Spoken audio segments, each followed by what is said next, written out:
अल बकरा आयत नंबर 223 में अल्लाह फरमाता है, तुम्हारी औरतें तुम्हारी खेती हैं, आओ और जिस तरह भी चाहो अपनी मर्जी से इन पर खेती करो। औरत अगर हमल की हालत में भी हो और शौहर उसे अपने पास बुलाए तो औरत को ना कहने की इजाजत नहीं है। असल में बात क्या है, किसी भी तानाशाह को तानाशाह बनने के लिए ऐसी झूठी कंस्पिरेसी थ्योरीज फैलानी पड़ती हैं ताकि लोगों के अंदर डर बिठाया जा सके। आप पूछोगे क्या सबूत है मेरे पास? 2011 के सेंसस के मुताबिक लक्षद्वीप में 96% लोग मुसलमान हैं, और अगर सभी मुसलमान ज्यादा बच्चे पैदा करते हैं तो इस जगह का फर्टिलिटी रेट, बर्थ रेट सबसे ज्यादा होना चाहिए देश में, है कि नहीं? लेकिन सरकारी वेबसाइट पर जाकर देख लो, 2020 में जहां इंडिया का एवरेज बर्थ रेट 19.5 पर 1000 है, लक्षद्वीप का बर्थ रेट सिर्फ 14.6 है। हमारे पड़ोसी इंडिया के अंदर इस वक्त जनरल इलेक्शन चल रहे हैं। सेंट्रल इंडिया की रियासतों छत्तीसगढ़, मध्य प्रदेश, उत्तर प्रदेश, राजस्थान, हरियाणा, बिहार और महाराष्ट्र के अंदर आज भी हिंदू इंतहा पसंद जमात बीजेपी और आरएसएस की सपोर्ट नजर आती है, तो नॉर्थ इंडिया, पंजाब, बंगाल के अंदर अपोजिशन पार्टियां मजबूत नजर आ रही हैं। मोदी की जमात बीजेपी ने हमेशा ब्रिटिशर्स की तरह डिवाइड एंड रूल की पॉलिसी को इलेक्शन जीतने के लिए इस्तेमाल किया है। साथ साथ ये लोग अवाम को डिजिटल, व्हाट्सएप, यूनिवर्सिटी और ऑनलाइन प्रोपेगेंडा करके गुमराह करने के भी माहिर हैं, जिसे खुद इंडियन यूट्यूबर्स ने इतना एक्सपोज किया है कि अब ये किसी को मुंह दिखाने के काबिल नहीं रहे। ध्रुव राठी जैसे बड़े यूट्यूबर्स की बाकायदा वीडियोस को यूनिवर्सिटीज और पब्लिक प्लेसेस पर आगाही के तौर पर प्ले करके दिखाया जा रहा है, जिसके अंदर इनकी डिवाइड एंड रूल की पॉलिसी यानी मुसलमानों को, हिंदुओं को मजहब और देश के नाम पर कैसे बांटकर, नफरत फैलाकर वोट बैंक को हासिल किया जाता है।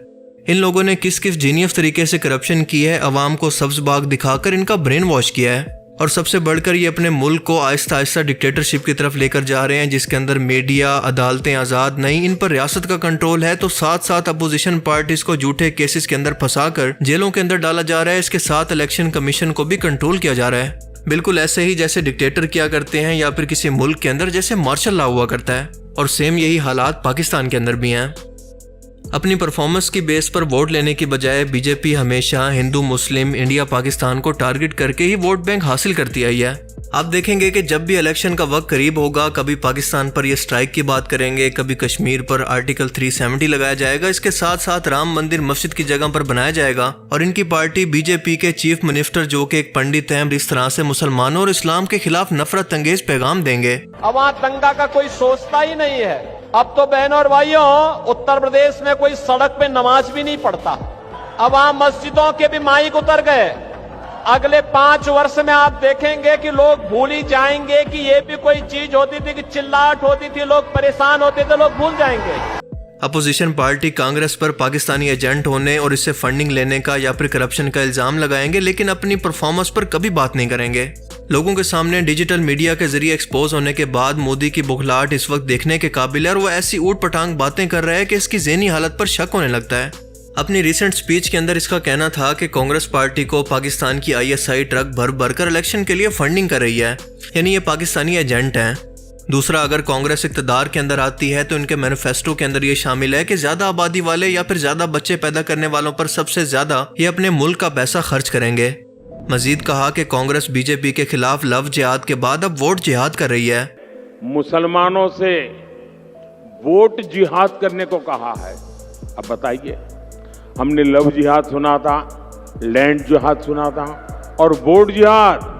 और आखिर के अंदर तो हद ही हो गई कि मैं हिंदुस्तान के लोगों को बचाने के लिए खुद नहीं आया, बल्कि भगवान की तरफ से यहाँ पर भेजा गया हूँ, यानी हिंदुओं के अकीदे के मुताबिक मैं भगवान का अवतार हूँ। मतलब यार, स्टूपिडिटी की भी कोई हद होती है। ऐसी बातें आप एक उम्र रसीदा सियासतदान की जबान से एक्सपेक्ट नहीं कर सकते। ठीक है, इलेक्शन हारने की बुखलाहट एक तरफ, लेकिन अपनी पार्टी की और अपने मुल्क का मजाक ऐसे बयानों को देकर नहीं बनवाना चाहिए, क्योंकि इलेक्शन कवरेज को पूरी दुनिया इंतहाई तवज्जो से ऑब्जर्व कर रही होती है। इन्हीं इलेक्शन के दिनों के अंदर एग्जैक्ट इसी टाइम के अंदर भारत के अंदर मोदी सरकार एक ऐसी मूवी को रिलीज करवा रही है जो कि मुसलमानों की इस बढ़ती हुई आबादी के खौफ पर बेस करती है कि मुसलमान कौम बहुत ज्यादा बच्चे पैदा करती है, और इसलिए आने वाले कुछ 20 से 30 सालों के अंदर शायद हिंदू इस मुल्क के अंदर मेजोरिटी से हटकर माइनॉरिटी में चले जाएंगे और मुसलमान मेजोरिटी में। और ये बहुत बड़ा झूठ है। अब ये बात वो बंदा कर रहा है जो कि खुद 5 बहन भाइयों में से एक है और खुद हिंदू है।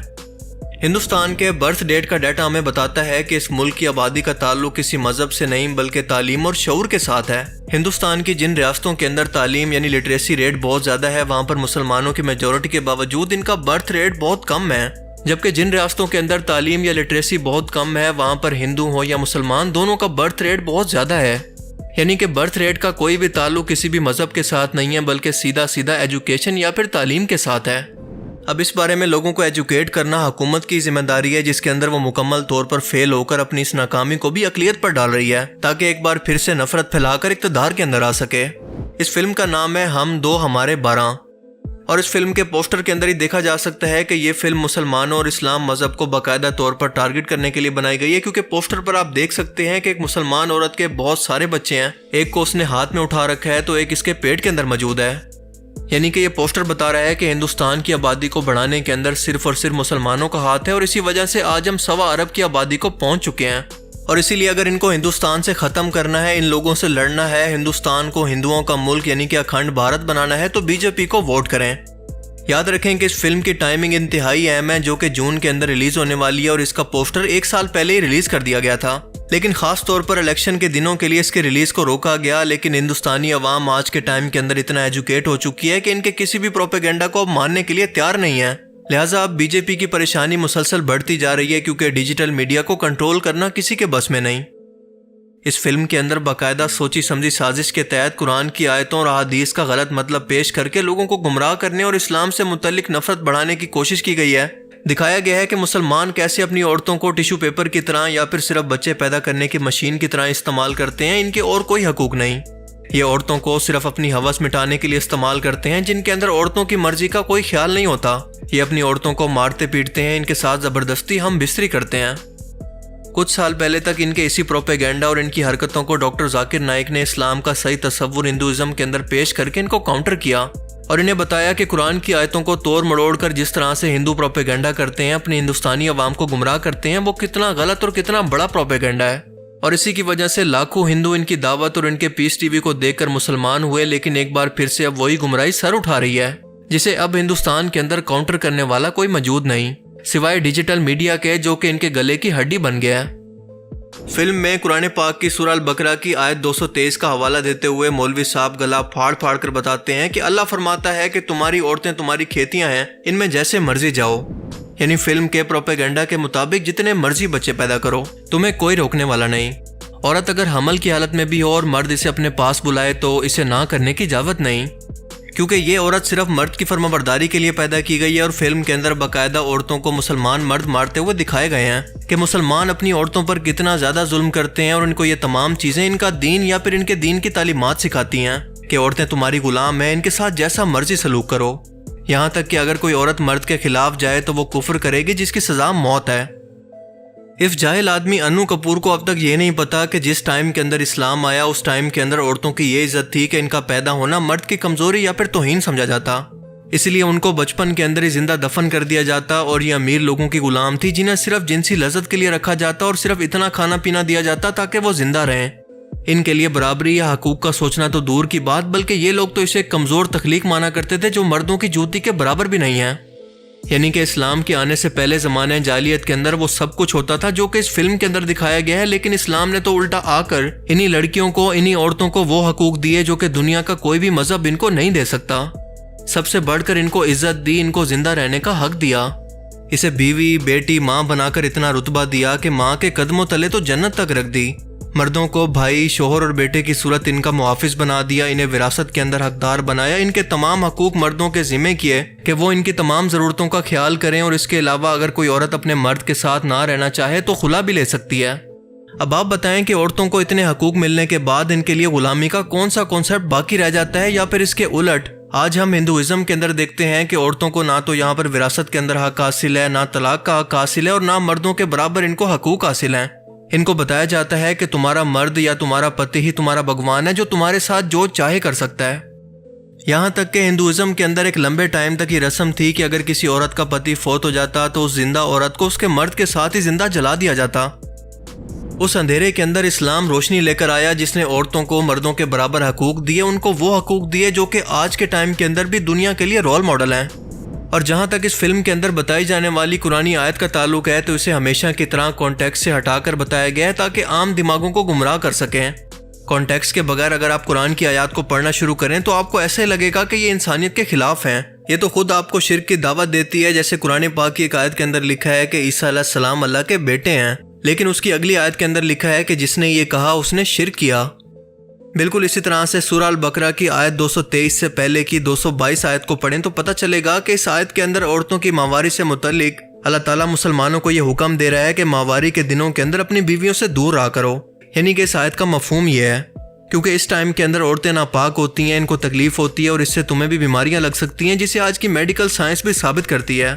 इस टाइम के अंदर उनके पास ना जाओ जब तक कि वो पाक ना हो जाएं। अब इसके बाद आगे की आयत यानी 223 के अंदर बयान होता है जिसका मफहूम है कि तुम्हारी औरतें तुम्हारी खेती हैं, जैसे मर्जी इनके साथ रहो, आगे का प्लान करो यानी अपनी औलाद के बारे में सोचो। लेकिन साथ साथ ये भी फरमाया कि अल्लाह से डरते रहना क्योंकि तुमने एक दिन मरकर इसके सामने हाजिर होना है। यानी आप अंदाज़ा करें कि इस आयत के अंदर औरतों के हकूक़ के बारे में बात हो रही है, जिसके बारे में अल्लाह फरमाता है कि ए मुसलमानों अल्लाह से डरते रहना, इस मामले में भी अल्लाह से डरते रहना। इसको उल्टा इन लोगों ने औरतों पर जुल्म और गुलामी से जोड़ दिया है, यानी कि बिल्कुल उलट। और आप देखें कि ये हमेशा ऐसे ही करते हैं क्योंकि आम लोग तो कुरान का इल्म नहीं रखते, खास तौर पर हिंदू गैर मुस्लिम इन्हीं फिल्म्स को देखकर मुसलमानों के खिलाफ एक नफरत अंगेज सोच बना लेते हैं, जिसकी वजह से समाज के अंदर नफरत बढ़ती है और इसी नफरत को बेचकर ये पार्टियां वोट बैंक हासिल करती हैं, जो कि बहुत ही खतरनाक खेल है। कश्मीर फाइल्स, केरला स्टोरी और इसके अलावा इसी तरह की बेतुकी फिल्मों को इसी प्रोपेगेंडा के लिए इस्तेमाल किया जाता है। इस्लाम में औरतों को इंतहाई सूरत के अंदर आखिरी हल के तौर पर समझाने के लिए हाथ उठाने की इजाज़त है, मगर वो भी इस सूरत के अंदर कि वो जख्मी ना हो। ये काम पसंदीदा नहीं है लेकिन इसकी इजाज़त दी गई है, हुक्म नहीं दिया गया कि ऐसा करो। बिल्कुल ऐसे ही जैसे इंतहाई सूरत के अंदर तलाक की इजाज़त दी गई है लेकिन ये पसंदीदा नहीं है। इंतहाई सूरत के अंदर इसकी इजाज़त है लेकिन इसका हुक्म नहीं है। लेकिन आप देखें कि यहाँ पर पूरे हिंदुस्तान की प्रोपेगेंडा मशीनरी, जो कि इक़्तिदार के अंदर बैठे हुए लोगों की वजह से इखलाकियात, इंसानियत और तहजीब को भूलकर सिर्फ और सिर्फ एक कम्युनिटी को टारगेट कर रही है, जिसका कसूर सिर्फ और सिर्फ इतना है कि वो लोग सनातन धर्म के अंदर पैदा नहीं हुए। ये लोग पहले बुरके तक पहुंचे, इसके बाद जिहाद तक और इसके बाद अब कुरान की आयतों को डायरेक्ट टारगेट कर रहे हैं। और आज अगर हमने इनका बाइकआउट करके इनको इनकी औकात याद ना करवाई, इनके खिलाफ सोशल मीडिया पर आवाज़ ना उठाई, तो ये प्रोपेगेंडा बढ़ते बढ़ते इससे भी ज़्यादा वर्ष सूरत इख्तियार कर सकता है, जो कि किसी के भी मफाद में नहीं होगा। और इसीलिए आज इनके प्रोपेगेंडा को रोकना आपकी और मेरी जिम्मेदारी है। बाकी आप इस बारे में क्या सोचते हैं, अपनी कीमती राय का इजहार कमेंट सेक्शन में ज़रूर करें। Thanks for watching this video. अल्लाह हाफिज़।